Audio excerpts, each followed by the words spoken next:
Hello again. This is the Music 24 version of Selling Hobson by this pound this week. Here we are back in my famed music room, and I say that tongue-in-cheek, of course, here in Los Angeles, and got a sampling of items this week, starting with something that is pretty darn rare. This is a mono copy, right, of a record called Venice with Schulte conducting the Royal Opera House Orchestra, Covent Garden, recording and done at Kingsway Hall by Decca back in the early 60s, I think. Late 50s, actually late 50s, take that back. 57, 58, something like that. And this beautiful die-cut gatefold cover has a booklet tipped in. In fact, Classic Records put this record out in stereo. And this is a mono copy that is in really, really good condition. 1S. Remember, not stamper. That's 1S refers to the mother.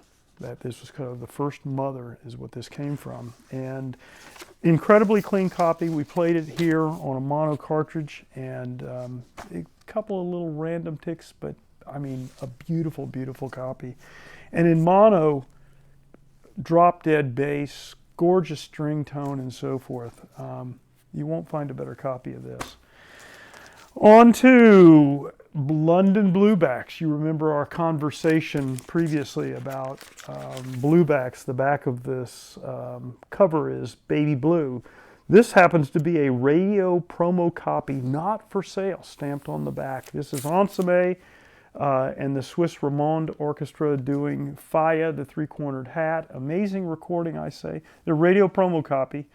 Amazing recording, 40 2D pressing in great condition, save first band on side one, which has a recurring tick, 25 revolutions in, but not distracting to the music. Top recommendation on all levels, great Ensemble. Remember, Ensemble did the Royal Ballet, so loves ballet music, really good performance of that. So there you go. Another copy, I think we had one last week of this is one of the top Decca recordings that was put out on London here, but remember, pressed by Decca and sent across. It's a London Blueback FFSS copy, and 5E, 4E of this stunning Decca recording. Argenta LSO playing music. Argenta is superb at performing.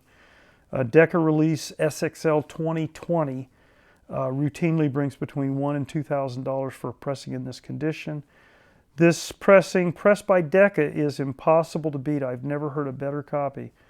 This is a copy used to compare to the original master tapes by Classic Records when we put out our gold CD release of this in the late 1990s. I put absolute top recommendation. So, yeah. Nothing more needs to be said. Another rare Argenta Decca recording, near perfect. 1E plays with very quiet surfaces. This is him doing Faya Concerto for harpsichord, and if I recall, yeah, Faya El Retablo. Beautiful recording and a nice copy. Really, really nice copy. Here's another one of the impossibly rare 1E Blueback Argenta Decca recording that had no SXL release. This is one of those ones that they did the recording, Decca did the recording. By the way, these recordings reverted back to a company in Spain. And if you might remember a few weeks ago, I had a copy of this Argenta edition put out by Alto. They got the tapes that Decca recorded back from Spain. But so Decca recorded this, put it out on a London Blueback, but no SXL recording. So these are really sought after because of the only ones. Amazing recording on a near flawless pressing, extremely low surface noise and very dynamic. Everything about this recording, from performance to sonics to pressing, is superb. Top recommendation. Even the jacket looks in fantastic shape. I expect this is going to go for big money. You don't see them like this, okay? Another, the Hafner Symphonette, fantastic 1K London Blueback issue of rare Argenta Decca recording, pressed by Decca in the UK. but not released by Decca UK. This is another example. Very rare, exceptional recording, very quiet surfaces, top pressing, won't find a better copy according to my notes. So yeah, these are fantastic. Here we go.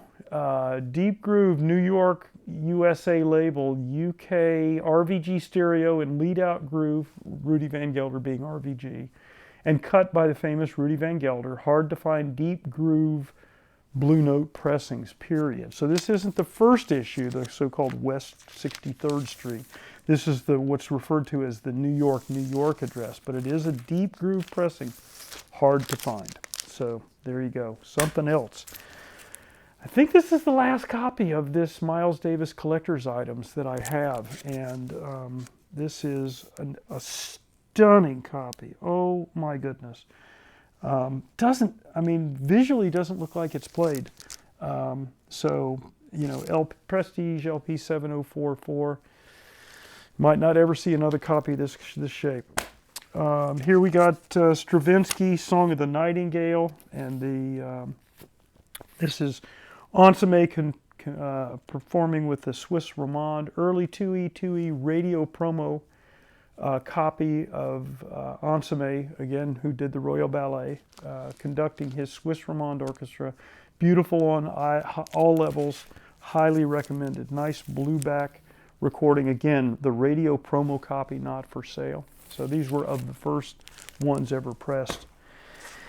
Here we've got Ruggiero Ricci doing virtuoso showpieces, so solo violin, so stunning 2E, 1E pressing of this Ricci rarity, very low surface noise, plays near mint minus, top record recommendation. You just don't find these. Couple of interesting EMI offerings this week. Quiet Surfaces, great recording. Perlman, a master of this concerto, top recommendations. The Brahms Violin Concerto with Perlman and Giulini doing with the Chicago Symphony Orchestra. Beautiful big dog pressing. Here we got a couple of interesting Bolt recordings. He did a whole Brahms series. Here we've got the Brahms Symphony No. 1 and Symphony No. 2, early pressing of Brahms' First Symphony with the London Phil. Bishop and Parker team effort that is stunning in its sound and production. Very quiet surfaces, top recommendation. You may hear me say Bishop and Parker production. It's Christopher Bishop was the recording supervisor, and Christopher Parker was the recording engineer. That's why they call it a Bishop and Parker recordings.